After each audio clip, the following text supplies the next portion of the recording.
네, 이 정부가 다양한 유아 돌봄 수요에 대응하기 위해서 거점 기관인 어린이집과 유치원에서 이 아침과 저녁뿐만 아니라 방학과 또 토요일, 휴일에도 돌봄 서비스를 제공하도록 모두 52곳에 이 거점형 돌봄 기관을 지정해서 시범 운영한다고 합니다.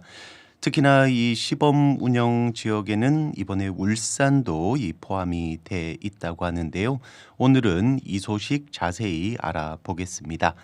울산 장애인 자립생활협회 이승진 이사 전화 연결돼 있습니다. 안녕하세요. 네, 안녕하세요.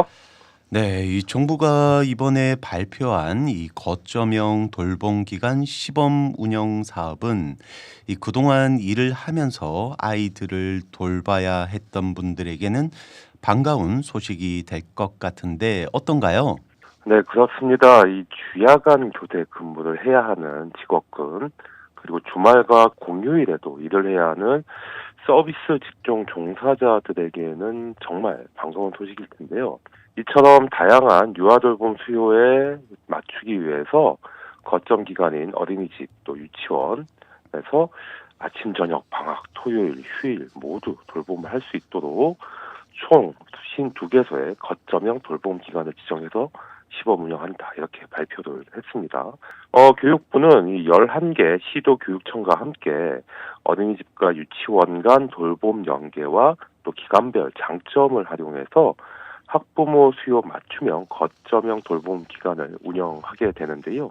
이번 사업에 참여하는 시도교육청은 울산을 포함해서 서울, 부산, 광주, 대전, 경기, 충남, 전북, 경북, 경남, 제주교육청이라고 합니다. 네. 자, 이 거점형 돌봄 기관이라고 하셨는데요. 이게 어떤 형태로 운영이 되는 기관인 건가요? 네, 거점형 돌봄 기관은 유치원과 어린이집 중에서 거점 기관을 지정하고 이른 아침이나 늦은 저녁 또 휴일 등의 인근의 타 기관의 돌봄 필요 유아를 포함해서 추가 돌봄을 제공하는 사업입니다. 그러니까 한 곳에서 주변의 다른 기관의 유아들을 조금 더 돌봐준다는 거겠죠. 네.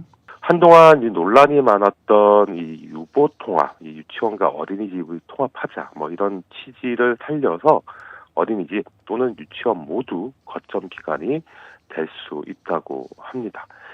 인근에 위치한 협약 기관이라면 이 유아가 거점 기관으로 지정된 유치원이나 어린이집을 구분 없이 더 이용할 수 있게 조치한 거죠. 자, 아무래도 이 시범 운영 사업이라고 하면 여러 가지 이유로 이 시급성이 있는 지역일 가능성이 좀 높겠군요.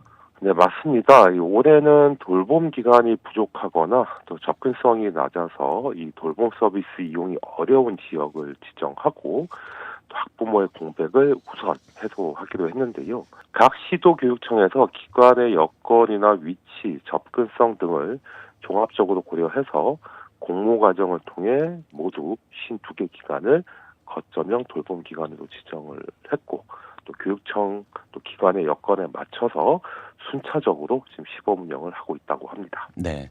자, 그러면 이 거점형 돌봄 기관에 대해서 조금 더 알아볼까요? 네, 이 거점형 돌봄 기관으로 지정된 곳은 인근의 어린이집 또는 유치원과 사전 협의를 통해서 학부모 수요를 반영한 돌봄 서비스를 제공하게 됩니다. 아침, 저녁, 출퇴근 시간대를 지원하는 맞춤형 돌봄과 또 토요일 또는 휴일 돌봄 등 이 돌봄 수요가 높은 서비스를 제공하게 되고요. 3세에서 5세까지 특성화 프로그램을 적극적으로 활용해서 교육과 보육의 질도 높인다고 하는데요. 올해는 맞춤형 돌봄 24개소 그리고 토요일 휴일 돌봄 18개소 시범 운영한다고 합니다. 자, 일단 이 정부에서 주관하는 시범 운영 사업이 출발을 하려면 아무래도 지자체와의 소통 그리고 이 정보 제공이 굉장히 중요할 것 같은데 어떻습니까? 그래서 이 교육부는 이 거점형 돌봄 기관장을 대상으로 사업 설명회를 개최했고요. 또 거점형 돌봄 지원단이라는 조직을 별도로 여섯 개 권역별로 구성해서 상담과 컨설팅도 제공할 계획이라고 밝혔습니다. 자, 이 거점형 돌봄 기간에 대한 설명을 들어보니까 영유아와 또 보호자 모두를 위해서 돌봄 사각지대를 해소하겠다는 이 정부의 강한 의지가 보이는데 어떻습니까? 네, 맞습니다. 이 거점형 돌봄 기간은 아침, 저녁 휴일까지 책임지는 돌봄, 이걸 기치로 내세우고 또 거기에 맞게 사업을 진행하려고 하는 건데요. 전국에 어린이집이나 유치원은 많이 분포되어 있습니다. 그런데 이용 시간은 정해져 있고 또 경직돼 있다 보니까 이 돌봄 사각지대에 방임된 영유아가 적지 않았는데요. 이 문제를 조금 더 적극적으로 해소해 보겠다는 거죠. 자, 그러고 보면 이 우리나라 돌봄 서비스 체계가 뭐 일대 혁신을 뭐 맞을 거라는 생각도 드는데 어떤가요? 네, 그렇습니다. 이 체계적인 영유아 돌봄은 아이를 키우는 모든 가정의 바람이기도 하고요. 또 부모가 안심하고 일터로 나설 수 있는 기반이 될 수 있습니다. 또 초저출생 시대를 관통하는 현재 미래 세대에 대해 국가 책임을 보여주는 척도이기도 한데요. 오랫동안 우리나라 영유아 돌봄 시스템은 제한된 시간, 또 분절된 서비스 구조, 기관 간의 협업 부재와 같은 문제로 수많은 한계가 존재해 왔고, 또 보호자들은 이를 감수하면서 아이를 돌보고 직장에 나가서 일을 해왔던 겁니다.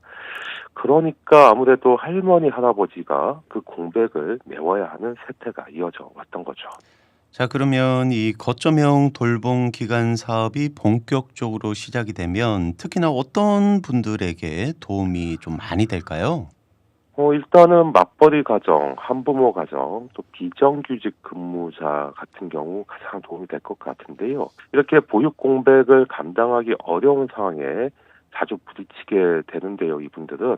왜냐하면 유치원은 오후 2시에서 3시면 하원을 권장하고 어린이집도 저녁 7시 이후에는 대부분 돌봄이 종료되기 때문입니다. 이 방학이나 휴일에는 대다수 기관이 운영하지 않아서 부모들은 사설 돌봄 서비스를 이용하거나 또 연차를 내야 하는 실정이기도 했고요. 거점형 돌봄 기관 시범 운영 사업은 단순히 돌봄 시간을 연장하는 것이 아니라 돌봄 서비스의 구조를 재설계하고 또 공공기관 간 협업을 통해서 아이 중심, 가정 중심의 서비스를 제공하겠다는 획기적인 시도라고 할 수 있겠습니다. 자, 그리고 이 앞서 이 유보 통합이라는 또 용어가 나오기도 했는데 이 부분도 좀 알아볼까요? 우리나라는 오랫동안 유치원 교육 그리고 영유아 보육 이렇게 나뉘어져 왔는데 이 교육과 보육을 통합하자 이렇게 강조되기도 했었습니다. 네. 유보 통합은 보건복지부가 소관하는 어린이집과 교육부가 소관하는 유치원처럼 이 이원화된 운용 구조를 하나로 통합하자는 정책 흐름에서 출발했는데요. 이는 행정 통합을 넘어서 아이의 발달과 또 가정의 현실을 중심에 두고 돌봄과 교육을 하나의 체계로 묶는 근본적인 정책의 전환이라고 할 수 있습니다.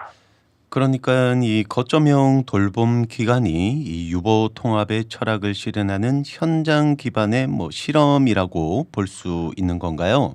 네, 정확하게 보셨는데요. 이 유치원과 어린이집이 함께 지역 내 돌봄 거점을 만들어서 기관 간의 경계를 허물고 또 돌봄 자원을 효율적으로 연계해서 학부모 맞춤형 돌봄 서비스를 제공하는 것.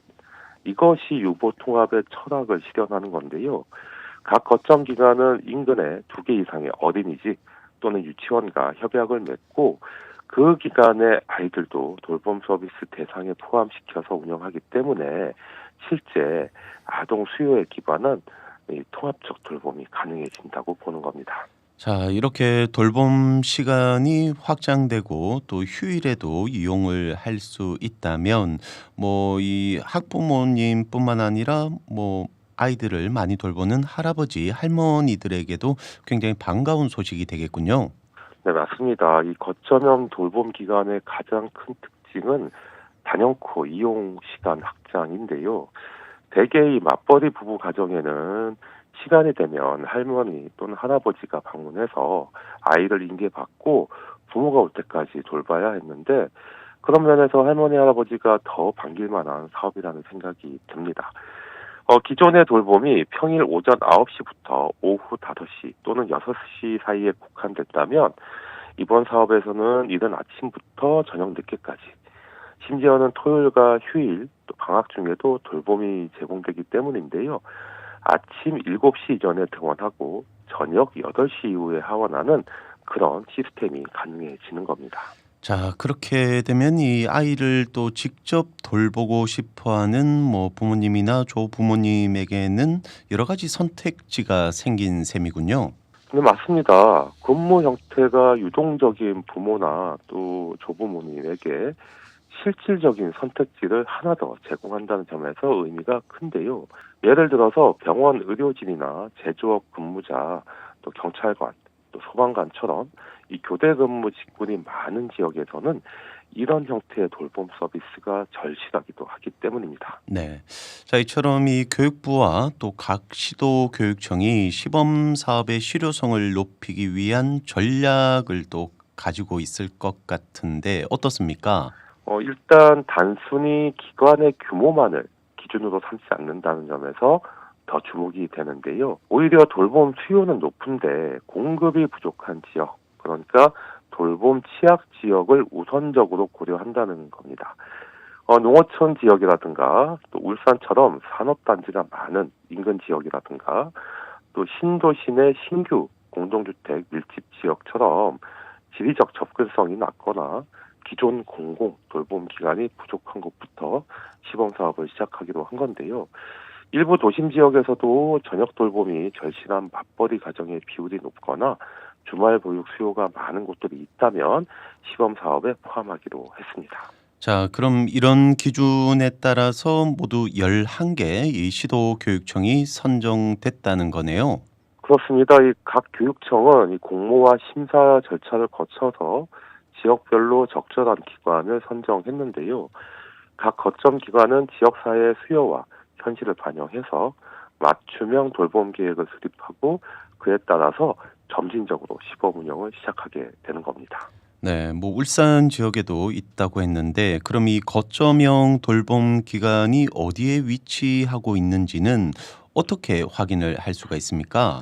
일단은 자녀가 다니는 유치원이나 어린이집에 문의해 보셔도 되고요. 또 교육청 홈페이지라든가 이 대한민국 정책 브리핑이라는 홈페이지가 있습니다.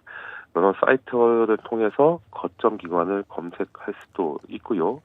아직은 그 수가 많지 않아서 원하는 모든 분이 이용하기는 어렵지만 그만큼 수요가 많으면 거점형 돌봄 기관이 연차적으로 빠르게 확대될 수도 있는 거죠. 네. 자, 오늘은 이렇게 이 교육부가 최근에 발표한 거점형 돌봄 기관에 대해서 알아봤습니다. 이번 시범 사업을 바탕으로 해서 제도의 운영 성과를 분석하고 우수 사례와 보완점을 정리해서 앞으로 이 전국적으로 널리 확대돼 나가길 또 기대해 보겠습니다. 오늘 소식은 여기까지입니다. 지금까지 울산 장애인 자립생활협회 이승진 이사였습니다. 오늘 말씀 감사합니다. 네, 고맙습니다.